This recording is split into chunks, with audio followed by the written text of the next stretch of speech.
მეგობრებო, აქტივობა არის ძალიან მაღალი ამორჩევლებისა.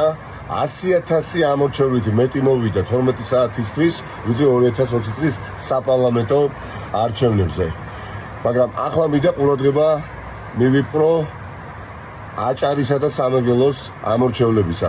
მესმის, რომ დილიდან პრაქტიკულად აი ბოლო წუთამდე, ვიდრე მე ამ ვიდეოს ვწერ, კოკის პირველი წვიმა იყო მთლიანად რეგიონში აჭარისა და სამეგრელოში და ამან ასახვა პოვა შედარებით დაბალ გამოცხადებაზე ამორჩევლებისა. ძალიან მაღალია სამეგრელოში და აჭარაში გამოცხადება ამორჩევლებისა, მაგრამ ეროვნულ მაჩვენებელთან შედარებით არის 3%-ით დაბალი და ეს განსაკუთრებით ორი რეგიონი არის ყველაზე ოპოზიციურად განწყობილი, შესაბამისად გაცილებით მეტი აქტიურობა გვმართებს.